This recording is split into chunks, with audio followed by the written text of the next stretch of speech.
इस क्लास में हम ट्रांसपोज ऑफ अ मैट्रिक्स के बारे में पढ़ेंगे।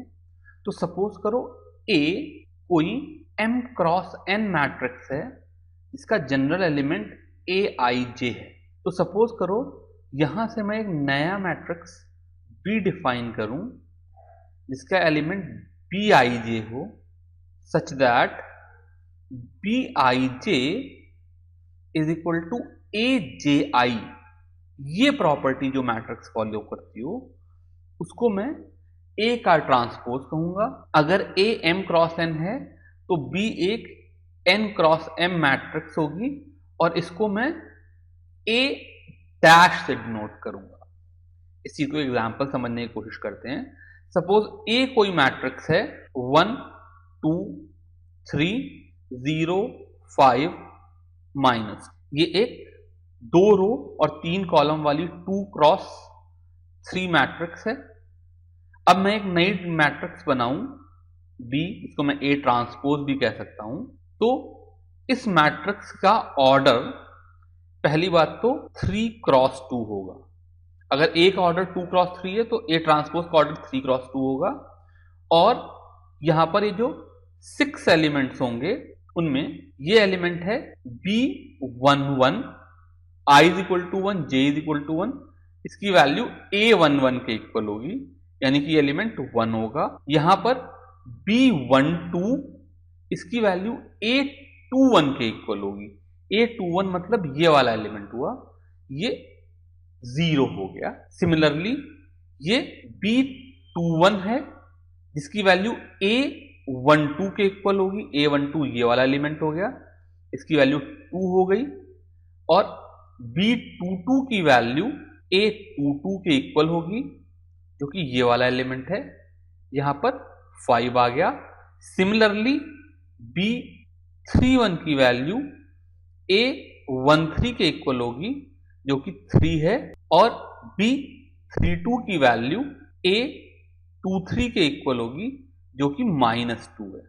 तो ये जो A ट्रांसपोज है ये एक ऐसी नई मैट्रिक्स बनी जिसमें मैंने A की जो रो थी उसको कॉलम में कन्वर्ट कर दिया। A की जो फर्स्ट रो है वो A ट्रांसपोज का फर्स्ट कॉलम हो जाएगा और जो A की सेकेंड रो है वो A ट्रांसपोज का सेकेंड कॉलम हो जाएगा। तो अगर मैं किसी भी मैट्रिक्स की रोज और कॉलम्स को आपस में इंटरचेंज कर दूं तो जो नई मैट्रिक्स होगी वो A ट्रांसपोज होगी। इसकी कुछ प्रॉपर्टी थी। पहली प्रॉपर्टी है A ट्रांसपोज का transpose is equal to A को जब मैंने ट्रांसपोज किया तो रो और कॉलम आपस में इंटरचेंज हुए और फिर जब ट्रांसपोज किया तो दोबारा रो और कॉलम इंटरचेंज हो गए, तो उसका मतलब वापस मुझको A मिल जाएगा। दूसरी बात हो गई K इंटू A का ट्रांसपोज, यानी कि A को किसी स्केलर के साथ प्री मल्टीप्लाई करूं और फिर उसका ट्रांसपोज ले लूं तो that will be K into A transpose.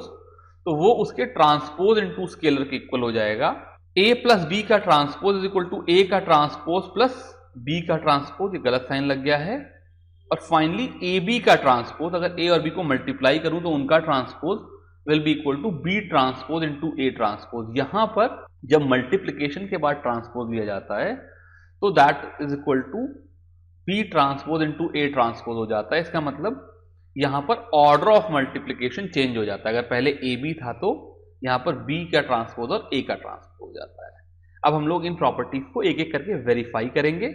ये पहला एग्जांपल है, A गिवन है मुझको, B गिवन है। सबसे पहले मुझे वेरीफाई करना है A ट्रांसपोज का ट्रांसपोज इज A का ट्रांसपोज जो हो जाएगा वो हो जाएगा, मैं फर्स्ट रो को फर्स्ट कॉलम बना लूं 3√3 2 और सेकेंड रो को सेकेंड कॉलम बना लूं 4 2 0। ये A का ट्रांसपोज हो गया।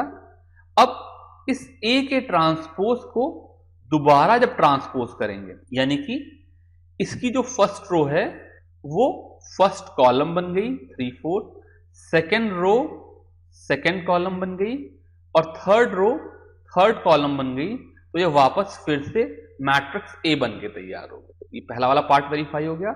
दूसरे पार्ट में कह रहे हैं A प्लस B का ट्रांसपोज। सबसे पहले तो मुझे A प्लस B लिखना होगा।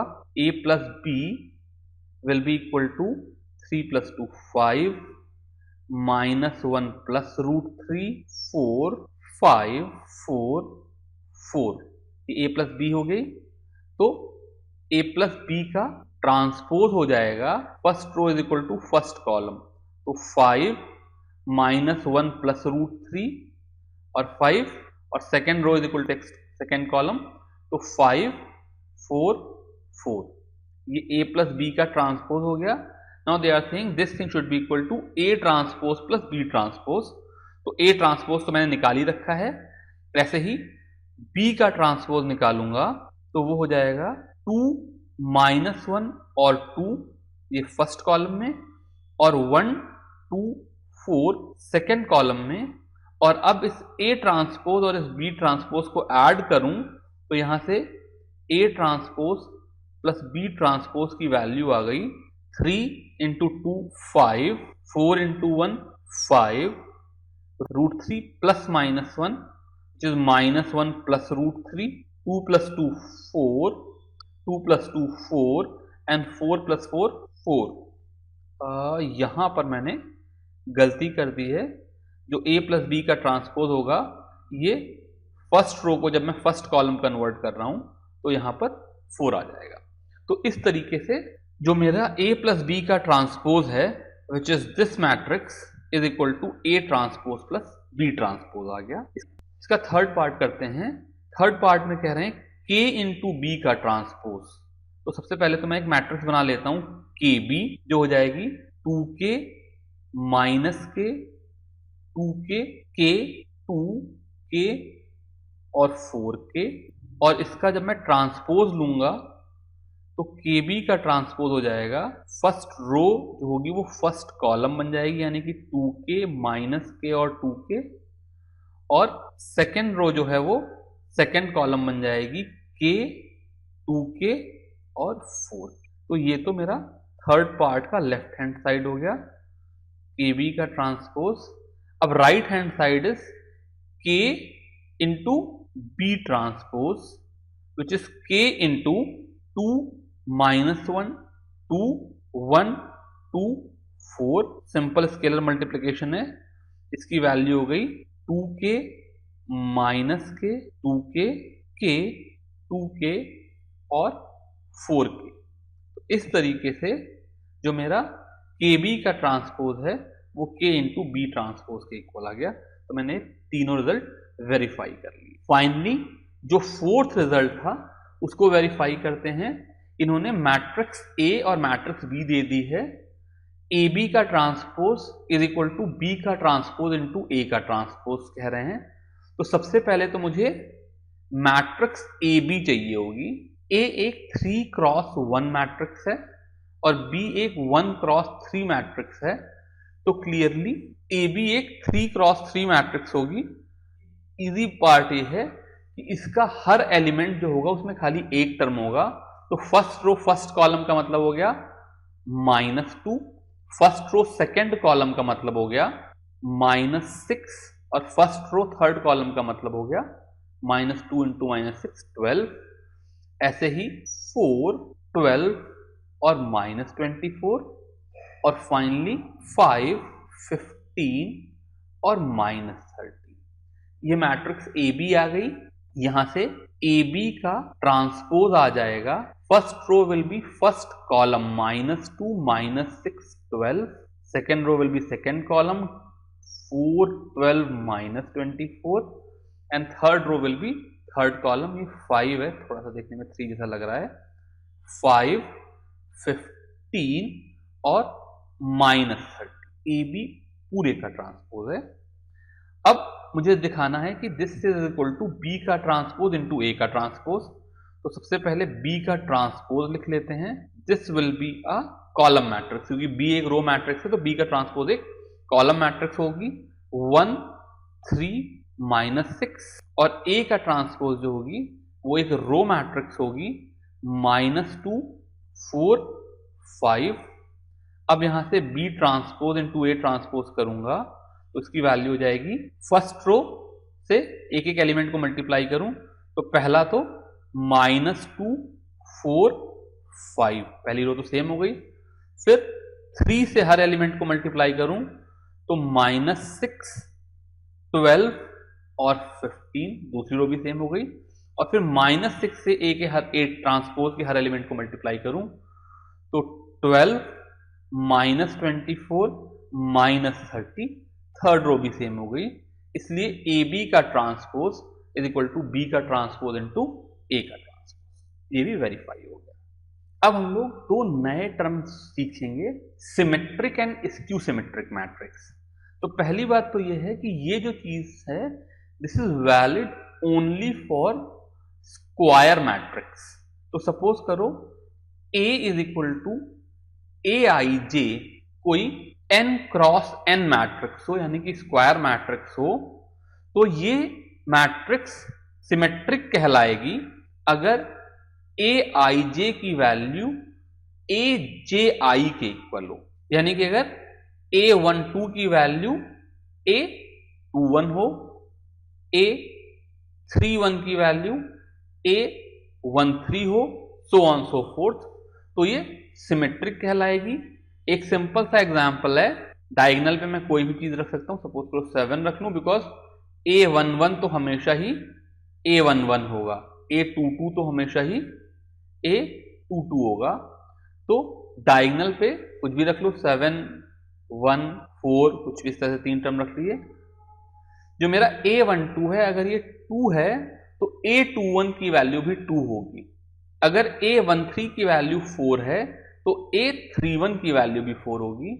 और अगर A23 की वैल्यू 7 है तो A32 की भी वैल्यू 7 होगी। इस तरह की मैट्रिक्स सिमेट्रिक मैट्रिक्स कहलाती है। इसी कंसेप्ट को आगे ले जाएं तो जो स्क्यू सिमेट्रिक मैट्रिक्स है, कोई भी मैट्रिक्स स्क्यू सिमेट्रिक होगी अगर AIJ की वैल्यू -AJI है। इसका मतलब A12 की वैल्यू माइनस ऑफ A21 है, A31 की वैल्यू माइनस ऑफ A13 है, तो ये मैट्रिक्स स्क्यू सिमेट्रिक हो जाएगी। Clearly for some diagonal element AII की वैल्यू माइनस ऑफ AII होगी, और ये तभी ट्रू हो सकता है जब AII की वैल्यू 0 हो। इसका मतलब इसके सारे डायगोनल टर्म्स 0 होंगे।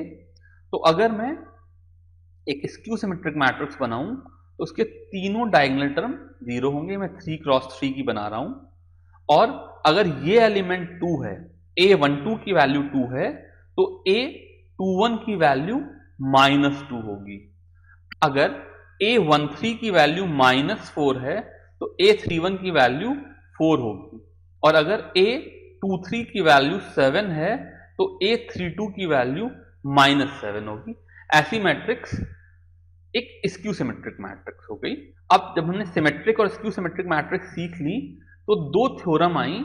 पहली बात तो यह है, for any square matrix A plus A dash is symmetric and A minus A dash is skew symmetric। इसको प्रूफ करने की कोशिश करते हैं।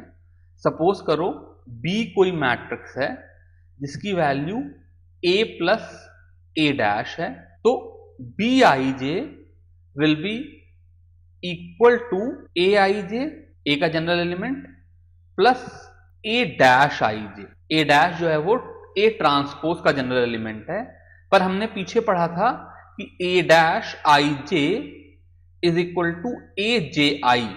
ट्रांसपोज की क्या प्रॉपर्टी है कि A dash Ij is equal to AJI, तो इसका मतलब Bij की वैल्यू कितनी हो जाएगी, Aij plus AJI। By similar logic अगर BJI की वैल्यू देखूं तो उसकी वैल्यू कितनी हो जाएगी, AJI प्लस AIJ, और क्लियरली ये दोनों इक्वल है। इसलिए जब भी मेरे पास A और A ट्रांसपोज को ऐड करेंगे तो हमेशा एक सिमेट्रिक मैट्रिक्स बनेगी। अब अगर मैं एक नई मैट्रिक्स C डिफाइन करूं which is A minus A transpose, तो Cij की वैल्यू हो जाएगी सेम लॉजिक के हिसाब से Aij माइनस AJI, जबकि CJI की वैल्यू हो जाएगी, CJI में Aij की जगह पे AJI आ जाएगा, माइनस AJI की जगह पर aij आ जाएगा, which is nothing but minus of aij minus aji, जो कि माइनस ऑफ cij।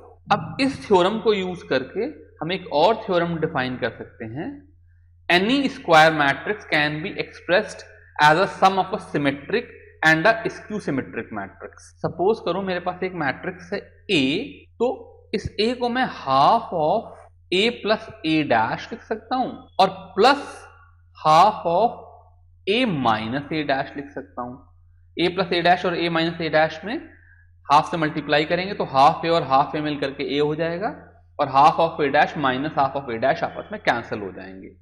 अब half of A plus A dash जो होगी ये एक सिमेट्रिक मैट्रिक्स होगी, जबकि half of A minus A dash because of previous theorem एक स्क्यू सिमेट्रिक मैट्रिक्स होगी। तो इस तरीके से मैं किसी भी मैट्रिक्स को एक सिमेट्रिक और एक स्क्यू सिमेट्रिक मैट्रिक्स के सम के फॉर्म में लिख सकता हूं। इस थ्योरम को यूज करके मैं एग्जाम्पल करता हूं, express B which is a 3x3 square matrix as a sum of symmetric and skew symmetric matrix.